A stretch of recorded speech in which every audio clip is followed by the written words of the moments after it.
Inspired by Athena, Telemachus addresses the assembly of Ithaca and condemns the suitors and invokes the gods against them. In response, Antinous, a suitor, blames Telemachus's mother, Penelope, the matchless queen of cunning, for refusing to return to her father's house and letting him choose for her a new husband. Thus, the suitors will devour Telemachus's house until a new husband for Penelope is chosen. Telemachus refuses to tell his mother to return to her father's house and announces he is leaving for Sparta and Pylos to seek news of his father. Athena, taking on the guise of mentor, the man Odysseus left in charge of his affairs, and reassures him in his mission. Telemachus has his nurse prepare provisions for his journey and swears her to secrecy.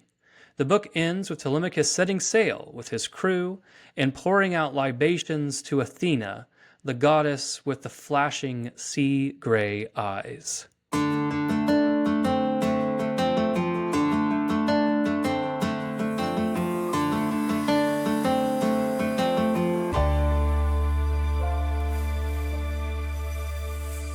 Welcome to Ascend, the Great Books podcast. We're very happy to have you today as we discuss Book 2 of the Odyssey as we kind of move through our year of Homer.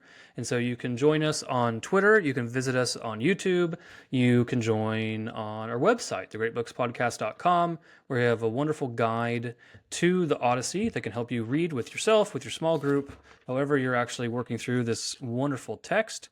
Today, I am joined again by two wonderful friends and students of Homer. So we have Dr. Frank Grabowski, professor of philosophy from Rogers State, and Thomas Lackey. How are you guys doing? Doing great. Very well. And both, I should say, both Thomas and now Dr. Grabowski are both members of our Sunday Great Books group that we have, our men's group that we have. We come together and have some good food, some good drink, have about 30 minutes of catch up, and then spend about the next 3 hours discussing a text and arguing and having a good life. We end, and then some stick around for the after party, have some cigars, some pipes on the porch, and basically redebate everything that we just talked about for the last 3 hours. But it's good, and I just want to encourage people because it's been very. And we hosted at my home, and it's been very good. It's been something that I've really kind of deeply treasured. I think it's really pushed me.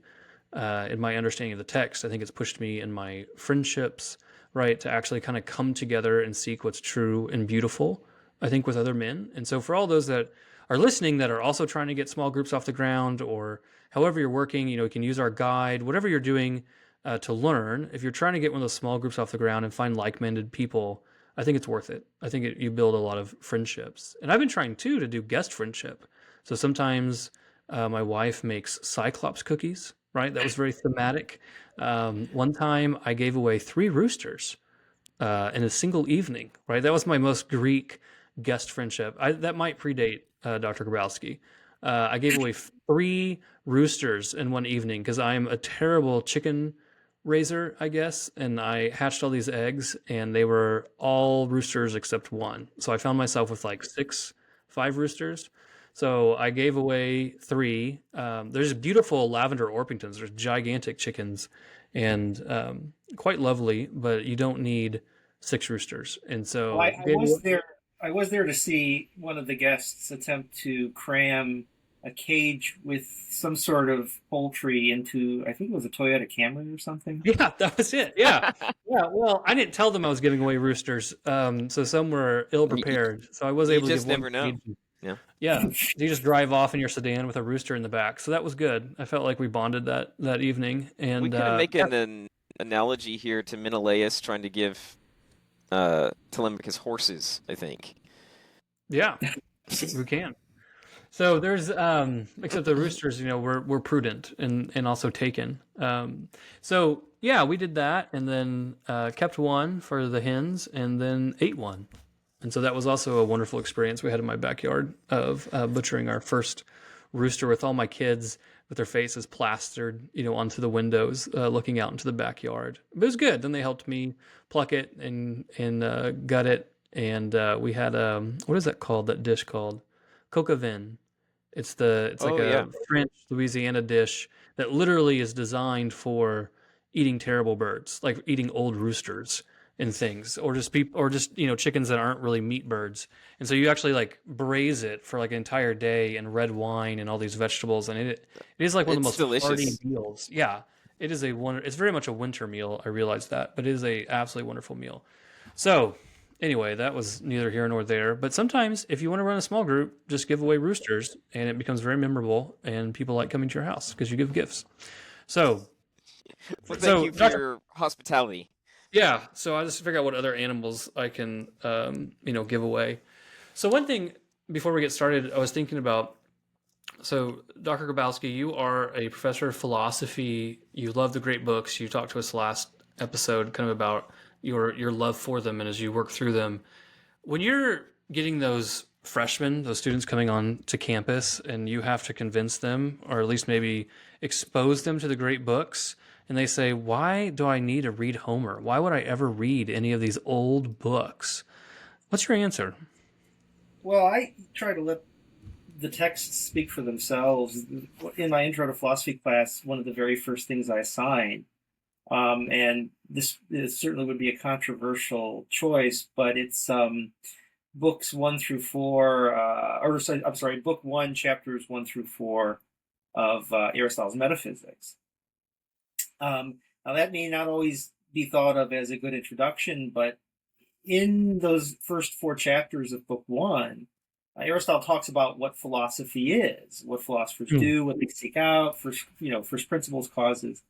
And then he goes into this beautiful account of why philosophy is so great, and in fact, why it's the greatest of the sciences. He says that it's not as necessary as the others, but it's the best because, in a sense, it's the freest. That it liberates us. A lot of students see free and they go, "Well, philosophers can think whatever thoughts they want to."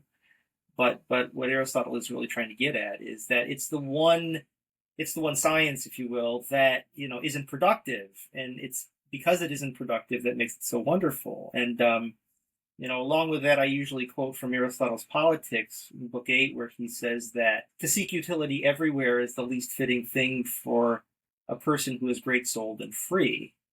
And so I think that does speak to a lot of students, because they've been taught, or at least they've been told, that they need to get a job that's going to make money, and they're caught up in this rat race. But to encounter a subject, and certainly this broadens out too to include all the great books, but to encounter these texts that one doesn't have to read in order to make money or to get promoted, that there's intrinsic value to the study of philosophy and the study of great ideas. I think that does really strike at the heart and the soul, and it humanizes them. So that's my Hmm. sales pitch. Yeah, we have movie night at our house, like usually every Sunday or so, and because we've kind of removed TVs from all the main common areas, so on Sundays they get to come into the bedroom and we all pile up and we watch some kind of family movie together, which I think for a lot of families is like something by Disney. For us, it's like we're gonna watch Rocky, or a Mm-hmm. John Wayne movie. Like that for us. That's our family movies. And there's this wonderful scene in one of the John Wayne movies in which the Duke is standing next to a pond, and there's like this 9-year-old boy fishing. And John Wayne mentions something about swimming, and the boy's like, "Oh, I can't swim." And John Wayne's like, "You can't what?" He's like, "I can't swim." And he just picks the boy up and chunks him into the pond, right? And the boy's like screaming and whatever. He's like, just grab the water in front of you. And like the mom, character comes by and it's like, "What are you doing?" He's like, "He has to learn how to swim." This is like immediately what came to my mind when you were like, "Yeah, so I assigned my new students to metaphysics." This is Dr. Grabowski picking up his students and chunking them into the deep end. But I will trust your pedagogical wisdom as you guide those students through the great books, because that's not the text I would imagine. Yeah, the texts speak for themselves. I mean, again, I think that They great do. books, you don't have to sell the book. You just put the book in front of the student and let the book sell itself. No, I very much agree, and that's one reason I think why here on Ascend we do go slowly, right? Doing one book a week, because I think that it does allow the text. If you rush through the text, you miss things, and then people just end up telling you, "Oh no, this is good. This is good. This is great." But if you don't allow people to kind of discover those things for themselves, then they don't really understand what the great books are actually all about. So no, I very much agree. There seems to be something a little bit off by continually insisting that something is relevant. I mean, it comes across apologetic, and as opposed to letting it just demonstrate the fact that it's truth and beauty. Precisely. Yeah. No, I very much agree. Okay, let's look at book 2 of the Odyssey by Homer as we continue through our year of Homer. We'll have a good discussion today. If you guys are needing some help, we've got a question and answer guide that you can find on the website.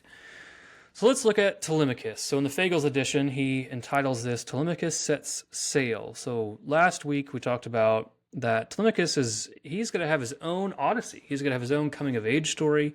He is going to find his thumos, right, his spirit, that is actually going to allow him to claim that honor, that glory, to become a man.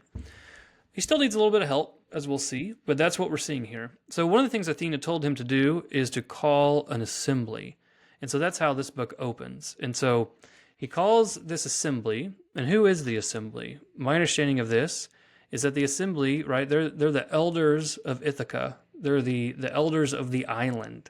And it tells us around, I don't know, line 25 or so, not once have we held an assembly met in session since King Odysseus sailed away in the hollow ships. That's been 20 years. Yeah, 20 years. And they have not had, this assembly. And so I think we really, last week, Dr. Grabowski, you talked about Telemachus kind of stepping up into that role, and particularly the role of his father, right? He's been fatherless. He's stepping back up into that role in a lot of ways, right? He's the successor to Odysseus. And so now we see him kind of playing that king role, right? Calling the assembly, calling the island to order. And he gets because I think this is an important detail, he gets the staff, right? So this is like the speaking staff. If you have the staff, you can talk. And I think for anyone... Right? Thank you. I was about to mention that. I was like, no one can... I cannot hear of anything that you have to hold to speak without thinking of the conch shell from the... Lord of the Flies. Lord of the Flies. I want to say Lord of the Rings. It's like, that's totally not it. It's not hobbits. It's a bunch of British boys stuck on an island. Yes, the Lord of the Flies, which, at least when I was going through high school, it seemed like was the ubiquitous high school book that everybody read. So this is the conch shell. I love that. Very good. Right. So Telemachus basically says, listen, there are two things going on, right? One is that first, I've lost my noble father, right? Odysseus, is not here. Our king is not here. And then second, right, that the suitors plagued my mother. So he has a problem, right, with both of his parents. That's what he's setting forth. And in the meanwhile, the suitors are grinding down his house. And, they're going kind of back and forth about what they should do. It's interesting how he talks about himself. Like, he knows something needs to be done here. He knows there's an injustice, but he doesn't think that he can actually correct it himself, right? He can't right it. And he says like all these things like, all we do is parade our wretched weakness, a boy inept at battle. Oh, I'd swing to attack if I had the power in me, right? By God, it's intolerable what they do. Disgrace my house in shambles. So he's just, again, a lot of times this assembly is the too old and the too young, right, to actually do anything. They can't actually remove the suitors by force.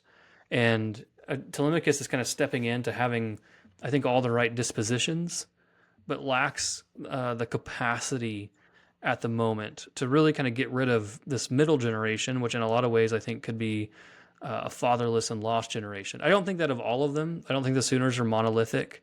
I think we find that out later in the text that, some of them do have fathers on the island, some of them for other places, etc. They're not entirely monolithic. But as a group, I think what we're seeing here is that the issue of the suitors has a political effect on Ithaca, right? There's also a political instability here because it's the king's house for Ithaca as a whole.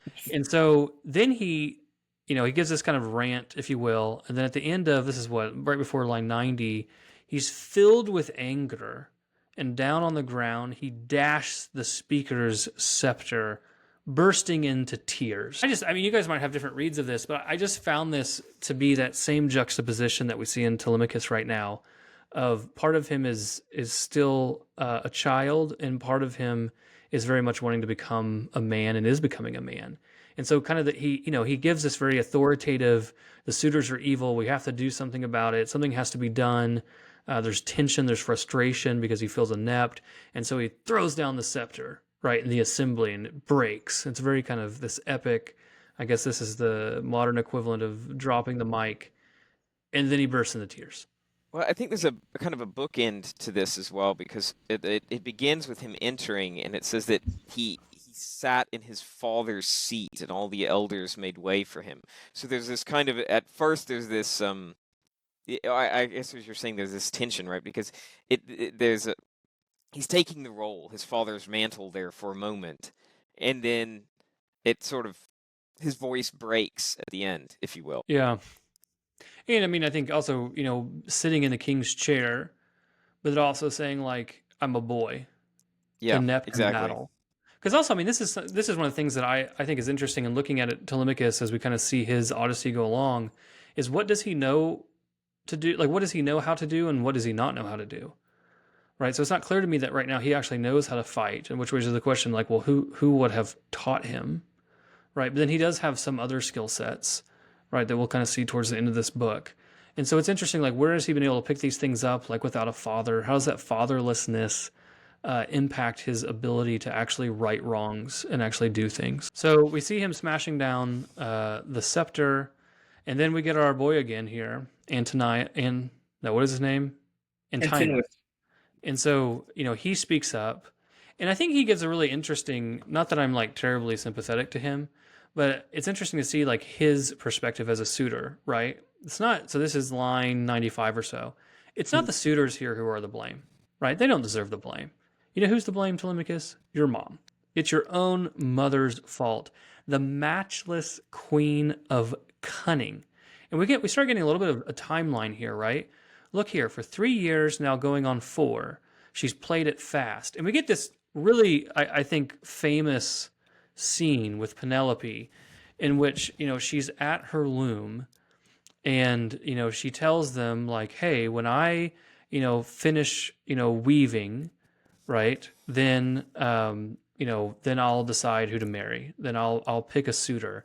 And she's sitting there working on this thing all day long. Like, she's going to finish it. This is great. And then at night, she's sneaking in and unraveling all that she's done. And this is like the way that Penelope is fending off the suitors until Odysseus comes home. One important thing where he says that she's matchless and cunning is that we also immediately see an analog to Odysseus himself. I mean, this is how Odysseus is described so often. So there's, we'll have more of this later, but we see that there's a true complementarity between Penelope and Odysseus. Yeah, I think so as well.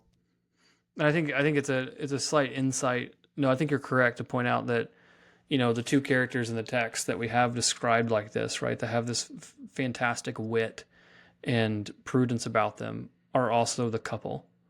And I think it kind of gives us an insight then into Odysseus's love of Penelope that we're going to see through several things. Yes, I mean, when he gives, and not to foreshadow too much, but when he gives a certain blessing related to wishing someone a happy marriage later, you can kind of feel the echo of him thinking about his relationship to his own wife. I mean, I think he thinks that he has in fact been blessed exactly that way, and he sees that in Penelope, and she's, every bit his equal. And there's a comparison here too between Penelope and then Agamemnon's wife. Right? So Penelope is being pursued by all of these suitors, right? She has all these men that, she could pick as a new husband. She could fall in love with them. She could take them as a lover, etc. And so we're seeing here that, what is she doing? Well, she's fending them off. She has this kind of clever tactic. But I'm not quite sure, for the reader, that's good. But the problem is that Agamemnon's wife seemed to also push back against her lover, in the beginning. She doesn't just fall for him. So I think it raises a certain question here that like Penelope is doing what I think she should do, right, as a faithful wife. But it seems like the comparison to Agamemnon's situation What we're getting worried about is like, is she going to endure? Is But I she think going that to be able to hold out here? we're being warned. I mean, I think Athena's words to Telemachus are a warning of that, and we'll get more warnings later. I think that the continual bringing up of Orestes and the rest is not just to establish a contrast, but to establish a warning. Yeah, no, I think that's very much true as well. Dr. Grabowski, what's on your mind? Well, I was, as sort of reading ahead a bit. There's this interesting line at the very well, this would be the top of our page 97, but the line, it would be around one, and how the suitors answer you. And he says, and I hate to keep beating this drum, but the word there that's being translated as mind is thumos. And so there's kind of almost like a psychological warfare going on here. It isn't like the Iliad, where the heroes engage in hand-to-hand physical combat. But I think that at this point, the suitors are beginning to sense, and we sort of see this at the end of book one, where Telemachus kind of stands up for himself and he tells his mother, go back to your quarters. I think they're beginning to sense that he that his thumos is strengthening, or at least that he's starting to, at least spiritually, become stronger. And I think this begins to worry them. And so they engage in this kind of spiritual warfare with him, because they know that they can't strike him down, that would cause all kinds of problems. And so, as we continue to read and discuss, I think that, again, focusing on Telemachus's maturation, but also the ways in which these characters will often try to injure each other's spirit through their words, through their language, that this could also be an important message that Homer's trying to convey. Yeah, no, I like that. I like that very much. She, so the suitors, so they point out that she's basically deceived them, right? So they're blaming her, right? That's who deserves to be blamed. Because, what needs to happen here and what they push is, Telemachus, you need to direct your mom to go back to her father's house, and her father can pick who she marries, right? She needs to return to her father's house. And it's very clear, right? This is like 135 or so. So we will devour your worldly goods and wealth as long as she holds to that course the gods have charted deep inside her heart. And so, I think there's multiple things going on here. One is, I found it interesting that now the suitors are asking Telemachus to go order his mother to do something. And I'm not sure if this is a certain recognition that Telemachus has tried, maybe at least, to take the reins of his house, right? This is what really needs to happen. Two, again, guest friendship. You have this beautiful understanding, this robust understanding of hospitality. And, on one way, I don't really want to give a defense of the suitors, but, in one way, what are they supposed to do, right? Penelope, like Odysseus has been gone for 20 years. Everyone else is home from Troy. Right? Everyone else is home. He didn't come home. I'm sorry. He's dead. He's off somewhere. You need to remarry. And I think there's like a cultural understanding of that that's like reasonable. But then I think where they go very much wrong, right, is like guest friendship is not, barging into someone's house and demanding things from them and then like intentionally holding their estate hostage until you give in to some decision on their end, right? So I think Thomas talked about this last time, that there's this deep perversion of guest friendship with these guests who are devouring the house of Odysseus. I think this goes a couple of levels deep, because I think he's also, I'm stumbling out of how to say his name, but let's go ahead. Antinous. That's a good Oklahoma. Let's do it. Oklahoma. Antinous. When he tells Telemachus to send his mother away, he's doing two things at once. I think he's reading into a motivation that Telemachus is just concerned about the devouring of his inheritance. He's like, fine, you want to keep your inheritance, just get rid of your mother. And then you can, then now, of course, there's a couple of problems here. One, which Telemachus brings up, that he's basically telling him to dishonor the gods here, right? The Furies would absolutely reject anyone who himself rejected his mother in favor of his stuff. The other aspect is that, of course, Telemachus has he's called this assembly precisely because he lacks the power to exercise the control over his household that we liked. And I mean, I think Penelope is in the same boat. I mean, she's in a very precarious position. They both are. The reason she's doing this, I mean, we could call it a deception, but she's certainly playing for time. I mean, she very much recognizes the weakness of their position, and Telemachus I think, is just beginning to recognize the weakness of his position. I'm not sure he quite understands the weakness of his mother's position. I think there's just like a hint of resentment and misunderstanding going on here, on his part.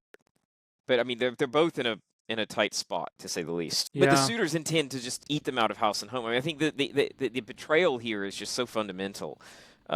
It's betraying family. It's betraying the role of guests. It's betraying their king. I mean, by all respects, Odysseus was a good king, and they're quite willing to essentially murder his son, take his wife, and all his things. Right. Which again, we just see that deep parallel with the demise of Agamemnon, because you see Telemachus's response, right, 155 or so, that he'll never issue that ultimatum to his mother. And you guys should have shame in your own hearts, and you must leave that palace. So his heart's there. Is that another thumos? Which one are you in? Oh, it's like 155 or so. It starts off, I will never issue an ultimatum to my mother, and you, if you have any shame in your hearts, you must leave my palace.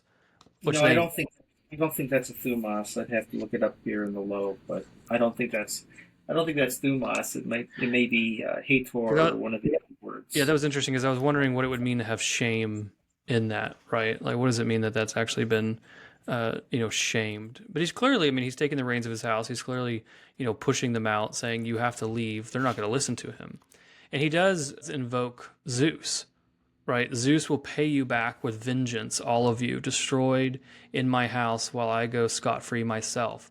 And this is a really large claim, right? Because under guest friendship, the host is supposed to welcome the guest. And it's Zeus that then is basically protecting both the host and the guest, because they're both vulnerable, right, to a certain degree. And there's supposed to be this sacredness to this relationship. And you can see the vulnerability that would be there. You can't just go to the hotel if you're traveling. You can't just do these things to be welcomed as a wanderer in someone else's home, who then also won't even ask your name. Zeus protects these relationships. And so I think Telemachus here is making a very large claim when he says, listen, you're guests in my house, and Zeus, will give me the victory, and we will slaughter all of you. Because obviously if you kill a guest in your home, right, that is a high crime. But he's saying no, and here, in this situation, it will be just. Well, I think there's two things wrong. One, he says this at the end of book 1, and now he's doing it again in book 2. So, and this time confirmed by a sign. We get the eagles. Mm-hmm. The second is there may be a stretched analogy to Orestes here as well. Because when Athena gave him courage and how he won fame for himself in this way, in that case he was avenging himself on the I guess where I'd go with this is it seems as if, just like the gods granted a sanction to something that at first looked like it might have violated the normal course of justice, but in the deeper understanding was in fact said to be just, the same thing might be going on here. It looks like I would be violating the rules regarding host and guest relations, or the justice of this. Zeus will show that in fact I am just, and he'll avenge me. And I think too, I remember Menelaus in his duel with Paris in the Iliad. If you remember, he makes an invocation before that's very much based on guest friendship. That I can't remember exactly what he says, but he says, Zeus, one of the reasons, Zeus, you need to give me victory here is to show everyone what happens, right, when a guest insults and violates that trust and that sacred bond, which I think running off with your wife probably counts for that, right? So I think there's a parallel there that I very much remembered, Menelaus making that same type of invocation, that he, in that guest friendship relationship, he had been the injured party. And so Zeus needed to actually, pay him back. So you are correct that there... Go ahead. I just want to jump in real quick. It is Thumos. It is? Yeah. There you go. I am on a roll. I am on a No, roll. I was surprised, but no, that is. I wonder what that is to find shame in your own spirit, right? Well, yeah, Find shame in your own thumos. the lobe translates the Greek as if your own conscience, but if your thumos is offended at these things, Mm-hmm. leave my halls and prepare yourselves for other feasts. So I'd have to give some thought to how a thumos can take offense or how it could feel shame.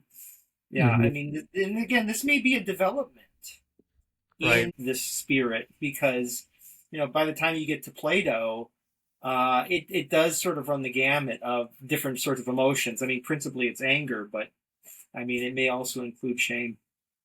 Yeah, no, that's fascinating. As we talked about last week, or that thumos, that Yeah. spirit is kind of a nascent understanding of the soul, right? It's still kind of a somewhat thin and malleable concept, but it's getting there. You see those kind of precursors in Homer that will be matured and developed as we kind of move through Socrates and And Plato. it's something that, as we work through the Odyssey, it's something that the individual will appeal to in the decision making process. So if Right. I speak to or appeal to my thumos in deciding what to do, presumably one could appeal to another person's thumos Hmm. to kind of reason with it to help that individual perhaps make the right decision. So let's kind of push forward a little bit here to what Thomas mentioned, which was the fact that then Zeus seems then to confirm. So we get a good old bird sign. We haven't had a bird sign yet, I don't think, and we love these bird signs from the Iliad. So we get a bird sign from Zeus, right? Two eagles, and this seems to confirm what Telemachus has said. And then we have a seer, right? A seer who will actually tell us, like, oh, here's what this bird sign means. And so he says down at 185 or so, right, that what this bird sign means is clearly Odysseus won't be far from loved ones any longer. So not only is Odysseus alive, but he's actually going to return soon. And now, right now, he's somewhere near, I tell you, breeding bloody death for all these suitors here. Pains aplenty too for the rest of us who live in Ithaca's sunlit air. And so there's two prophecies actually here. And they both kind of captured my attention. So one is we get a prophecy that, again, not only is Odysseus alive, but he's going to return and he's going to invoke his anger on the suitors. And this is, I don't have a number in front of me. This is a pattern throughout the Odyssey. I mean, these suitors are told over and over again, this is what's going to happen to you, and they don't listen. Like, they just simply do not listen. And this is an example of it here, because we also get a flashback or a callback that the same seer gave a prophecy when Odysseus was leaving, that after many blows and all his shipmates lost, and after 20 years had wheeled by, he would come home unrecognized by all, and now look, it comes to pass. So he's saying, listen, I actually prophesied this a long time ago, right? Pretty much when Odysseus was leaving, and now it's coming true. And I think about this. I mean, if you guys had a prophecy on this, why don't you believe this? Why don't you act by this? Like, I don't remember. It's like halfway through the Iliad of all this wailing and gnashing of teeth of should we go back home to, Greece and leave Troy alone, that then you find out like, oh yeah, by the way, there was a prophecy that you guys are going to destroy Troy in 10 years and you guys all know this and you're in the 9th year, right? And this is like a similar thing. Like this guy prophesied here at the beginning that, oh yeah, Odysseus is going to be gone for 20 years. He'll lose all his shipmates. He'll come by, not home, not recognized by anyone, and then he'll kill you all. It's like, it's just, it's just a funny, I mean, I guess you can push in the fate and how much do they take this seriously, because this is the response, right? In around 200, the suitor, is that Eurymachus, Yeah, basically pushes back, right, and insults him. Stop, old man, right? Go home, babble your omens to your children, save them from some catastrophe coming soon. I mean, he basically mocks this old man, and in a certain way, also mocks and disrespects the gods. And this kind of goes into, I think, what we've been talking about, the nature of the suitors, right? And I'm not sure how much you can, blame that missing generation, or really just that there's no king, right? The Ithaca seems to be falling into disorder, because here you get what? A disrespect of an elder, you get disrespect for the gods, you get disrespect for the king, Odysseus. He's dead now, far from home. Would to God you would have died with him too. I mean, this very much is just a brashness that is throwing away every warning sign that what they are doing is incorrect. Well, and it says we'll continue to devour his goods without compensation. So we've got again here this absolute sort of trampling on the idea of the role of the guest, the reciprocity, and the gratitude that the guest does in fact owe back to the host. And yes, I mean it would be hard to imagine a speech that managed to transgress more of the moral norms and cultural expectations in one go. Right. Yeah, I just think there's you're just kind of seeing the character of the suitors unfold. I mean, not that I think they're a terribly sympathetic lot, but on the other hand, I do think that we have to take seriously what Ithaca has become without that missing generation and without their king, right? What has happened to them? Because the elders, right, the assembly have become inept. They can't do anything. And we actually see that, very clearly actually coming up. So, they again say you need to tell your mom, Telemachus, go tell your mom to let her father, give her away in marriage. Telemachus obviously rejects this, and he tells them basically, what Athena told him, right? That he's going to sail off to Sparta and Pylos in search of news for his father. And, if he hears his father is alive, he'll brave out for one more year. If he's dead, then he'll come home, and actually does say that he'll give his mother to another husband, right? If he can actually confirm that his father is dead. And so here we get the introduction of Mentor. Now, this is the actual Mentor, the human, not the Athena in disguise, as we'll see later. And this is Mentor. And I want to throw something out here and see what you guys think. Because here's Mentor, and he's this older man, and Homer gives us an introduction to. He says, right, that when Odysseus was going to leave the Troy, he committed his household to Mentor, ordering one and all to obey the old man, and he would keep things steadfast and secure. And I really just thought to myself, like, well, is this all Mentor's fault? Where is Mentor? I mean, what are we doing here, guys? This is like when you read the Iliad and you find out that it was Patroclus's job to keep Achilles from raging. And you're like, well, you clearly have not done what you were asked to do. And I feel like that in the same way, too, by Mentor. I do think this is important to the text, that he was the one that was actually charged with the order of the household, which means several things, right? He should be the one that's acting in that king capacity as a steward, as a vicar, right? Also, I mean, should he not then be the father figure to Telemachus by his own vocation, by what's actually been asked of him by the king? And I think like we're seeing who Mentor was supposed to be, and it seems like we're just looking at a catastrophic failure in what he's been asked to do. I'm not really sure if anyone wants to muster up a defense of Mentor right here. No, I think that you've characterized it very well. I mean, I think that it also, at some level, it prompts us to question maybe the judgment of Odysseus. I mean, because later, again, not to spoil it for anyone, but there's an episode as Odysseus is leaving where he tells Polyphemus who he is by name. Mm-hmm. And this, of course, causes Poseidon to respond as he does. And so Odysseus is not this kind of infallible judge. I mean, he's very wily and he's very crafty, and he often gets it right, but there are times when he doesn't. And so there seems to be almost this tragic flaw in him where, guess what? Maybe Zeus is right. Maybe humans are responsible right. for their pitiable states. I don't know. I mean, maybe... Oh, go ahead, Thomas. Oh, I was just say that we actually see a minor version of this just come up in a few books, in a small way. Even towards the end of the journey, he finds it hard to keep from boasting when he's pressed. Right. Yeah, I think that. Well, I mean, if I was maybe give a defense of Mentor, right there at the end of that page, this is like right before two. He really actually. He says, but all the rest of you, how you rouse my fury, sitting here in silence, right? He's talking about or at least I understand him to be talking about, is he talking about the suitors there? Maybe I misunderstood this. No, he's talking No, about he's the talking about people, and he's talking about the yeah, elders, right? Isn't he talking about the other elders, everyone else? yeah. Why aren't Because you doing something? Because they are few and you're many. You are many. right, Um, and so I didn't know if this was like, yeah, I appreciate that, Thomas. I don't know if this was like a statement of irony, like, hey, this was actually your job. Like, I don't know why you're yelling at us about this. Like, this was actually your job, or that Mentor, like, something's just broken down here, and Mentor doesn't have support anymore. No one actually respects that position he has.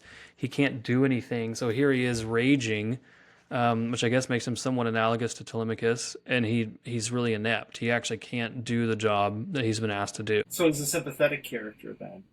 I guess if you read it like that, yeah.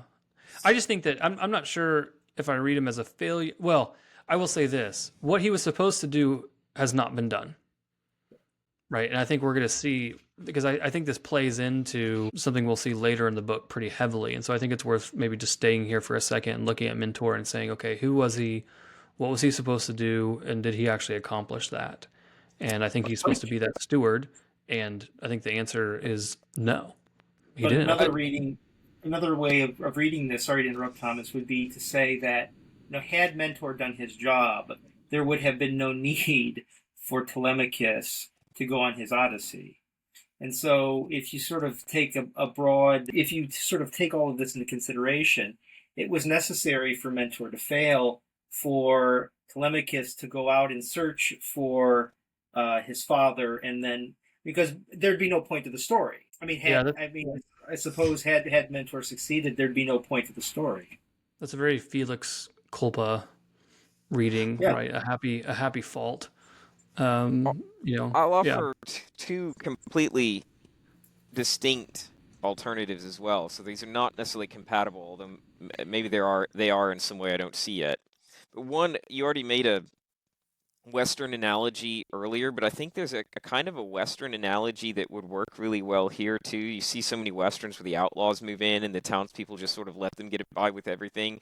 And there's some like old shopkeeper saying, "Why aren't you guys standing up to the outlaws? There's hundreds of you and there's only like a dozen of them." That kind of, that's Right. this scene playing out. It's a repeated theme.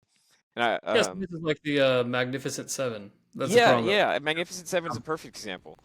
I think the second, the other view, I think, is there might be a commentary here, maybe one of these subtle critiques about what it really means to have sent all of the men away to war like this for so long, and to see society break down, appoint a steward, and then go away.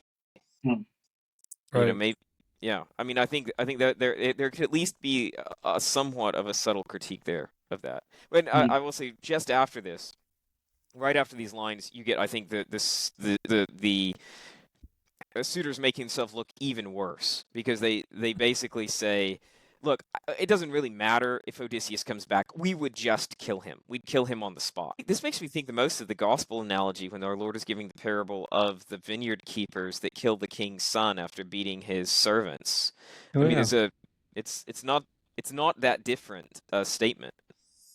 Yeah, that's at like line 281 or so. Here on the spot, he'd meet a humiliating end if he fought against such odds. You're talking nonsense, idiocy. Yeah, so at that point, you're like, wait, what are the suitors doing? Like, what are we actually doing here? Is this because, like, if the king comes back, you're not going to propose to Penelope? So is this now just like a full-blown rebellion? Like, what is it that we're actually doing here? So if we move on, so Telemachus, I noticed that he doesn't really end the assembly. The assembly just kind of breaks up, keen to leave, 290, etc. And so Telemachus is down, walking on the beach. He washed his hands in the foaming sand. And so then Athena comes. And this is kind of why I made a big deal of what is Mentor's actual role, because then Athena comes in the guise of Mentor. And this is kind of the famous relationship that she takes with him, right? She was mentees earlier, now she's Mentor. In a lot of ways, I'm going to say that she's stepping into the shoes of Mentor of who he should have been. He's going to be that father figure. He's going to give fatherly advice. He's supposed to be helping the household be ordered, and now he's going to take the young prince, under, her wing. And we should probably mention that this is the origin the etymology of being someone's mentor, right? If I'm a mentor to someone and I have a mentee, like this is the origin of that, right? To have a mentor in your life who, guides you. And so I do think it's something, as I read the text again, that I really do think that understanding mentor's original role in contrast of what the island has become imports an understanding into why Athena switches her guise and takes on the guise of mentor to kind of take up that mantle of what he should have been doing. So then let's see, 345, we get Telemachus speaking again. And I think he's speaking to Antinous again. And he's also called self-possessed, right? Which I notice that there's that kind of maturing language. So what's interesting to me is like 351, they're like, now we're to the point now where Telemachus is openly talking about, destruction on the heads of the suitors, right? They're openly threatening each other inside the house, right, of what's going to happen. And I think this is what Dr. Grabowski and Thomas, I think you guys both mentioned this last time, that there's a tethering here between Telemachus's maturity into manhood and his coming of age story with how much of a threat he then becomes to the actual suitors, right? And that they actually have to do something. Because, I mean, he says he's going to heap destruction on him, and then they mock him, they taunt him. He's a young buck. This is down at like 360, right? But then they actually start to, talk about, let's see, yeah, who knows, another young blade up and ventured off in the hollow ship of his. He might just drown, right? Far from his friends, a drifter like his father. So this relationship is starting to deteriorate, I think, at a pretty quick pace. Then we get Telemachus about 385 or so, pushing into getting provisions, right? And I think, some of this is like, this is not an exciting text at times. It's like, oh, great, he's asking his nurse to help get provisions. Like, I'd rather go back to the Iliad where people are getting speared in the eyeball and people have weird deaths of getting like fish hooked out of a chariot or something like that. But I think that, again, there's these subtle things that I think what you're seeing at the back end of this is just the basics of like Telemachus is now having to figure out what he needs to do to be a leader and go on this journey, right? So it's like, oh yeah, I need provisions and I gotta go take care of that. Because you see, where is it? Yeah, you get Telemachus gets the provisions. He asks his nurse to secrecy. The old nurse starts wailing, right? Why are you gonna do this? What are you gonna do? And I think this is just another Homer showing like this guy's got a ton of feminine influences in his life, right? Here's this thing of just like, why would you do this? And stay safe, stay home, right? And he's having to push back, right? This is his nurse, which I think obviously there's a lot of imagery at play there, and he has to like push past that and say, no, I'm going to do this, and I'm telling you what to do. Get the provisions. Don't tell my mother, right? Until, she learns that I'm gone or misses me, then you can tell her, right? But he's basically saying, I need to get away from the island, right? I got to get further away before you tell my mom. And what's interesting then at 422 or so, it says, then bright-eyed Pallas, as Athena, thought of one more step. Disguised as a prince, the goddess roamed the town, pausing beside each likely crewman, giving orders. So this is actually really funny. The way I read this is like Telemachus has figured out he needs to take provisions, but he hasn't quite figured out the practicalities of the fact that he needs a crew, right? And like a ship, right? And so Athena's like, because sometimes Athena's like, oh, I'm gonna go like manipulate this person. And this one is like a very mundane task. Like, oh yeah, I gotta go into town and find sailors to go on this journey, which it doesn't show me that Telemachus actually does any of that. So I think it's just kind of funny because in certain ways he's like taking the reins of the household. He's like becoming that man. But at certain points, like Athena's still running a lot of interference as he's trying to like maturate into this role. Yeah, that would be unbelievable to the reader, to the listener, to be presented with a Telemachus who was fully grown, who was akin to his dad. And so I think that you're right. What this shows is that he is revealing a certain nascent manliness or manhood. So he knows enough. This is still remarkable for a guy, presumably for a kid or a guy who's never left Ithaca, who's never been on a journey. So how would he know even where to begin? And yet he still somehow manages to have the prudence to gather together certain provisions, but yet he still isn't at a point where he can, as you said, he can go out and gather together a crew. Right. So oh, go ahead, Thomas. Well, and also to avoid partially a misstep, because the suitors themselves offer a vessel. It's a subterfuge. They intend his harm. They intend to kill him. But without Athena's help, or he may have stepped into that trap. It's not Yeah, quite clear. He's called sagacious and wise and prudent several times, and I think that there's a hint that he's starting to be wary. For example, he doesn't eat with them anymore, with the suitors anymore. So I think the idea of him going on a ship with them is far-fetched. He's become that wary, but he's not become quite ahead in his planning enough, as you mentioned, to have actually set all the things in order that he would need and actually to bring his goals to pass. yeah. The other thing kind of on that I noted is around 460 or so. He's taken command of his ship, right? That's something I thought interesting, is that he takes command of the ship almost immediately, right? He steps into that captain role. The other thing is that he even knows how to sail. 'Cause you know what I'm saying? Like you just don't know. Those are some of the things I've thought about, is like having that lack of a father. What is it that he knows how to do and not do, and where is that? And so I found this to be actually like a big step forward for him, that not only, does he know to sail, but he knows how to command, right? I'm going to take this ship, and, it's all hands, to tackle, etc. And, and then he, his piety kicks in too, and they start their journey by offering a libation to Athena, right? I also think there's another interesting aspect of his preparations, that he asks for the second best wine and things like that. He seems to be, interestingly, of two minds. At one point, he's telling people that he no longer looks for the day of his father's homecoming.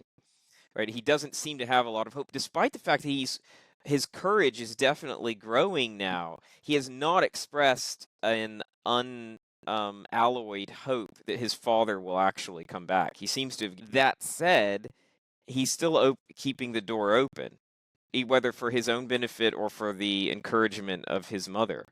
He doesn't take the wine that's been saved for his father's homecoming. He says, "No, give me the second best one." Yeah, that's a good catch. That's a good read. Yeah. Anything else about book 2? I'm just really enjoying Telemachus's coming of age story. I think it's really grown on me as I've become more familiar with the text. I'm more patient now, waiting for Odysseus to show up. I would add one point, or at least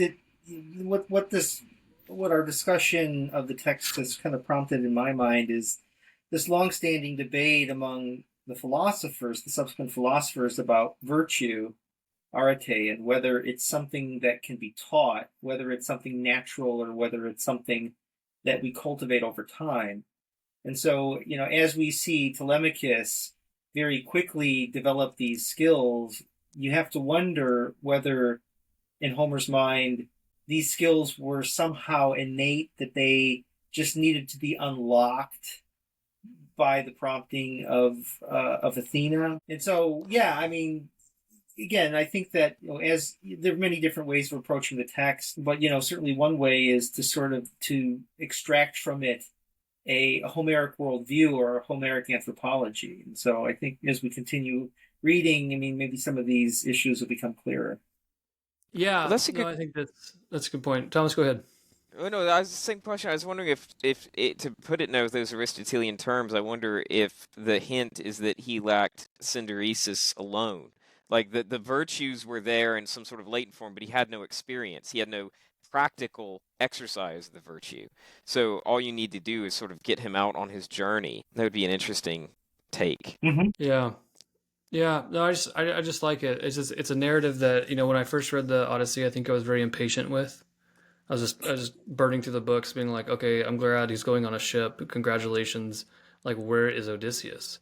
Right? Where is the famous island hopping creature's mythical journey that this book promised me? And I'm getting a guy who's asking his nurse for provisions. Like, where are we?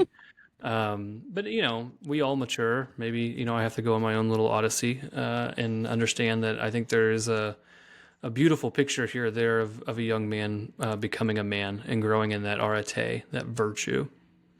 Yeah, very good.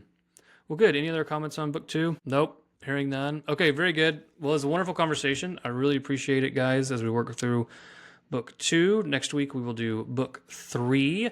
King Nestor Remembers, which is a fantastic title if you know him from the Iliad, because he remembers everything and then he sits down and tells you an 8-hour story about it and loves to talk. So we will look and see what Nestor has in store for our hero Telemachus. And yeah, so with Ascend, you can find us on Twitter, YouTube, join us at thegreatbookspodcast.com. We have a guide on the Odyssey that can help you guys either read it individually or with a group.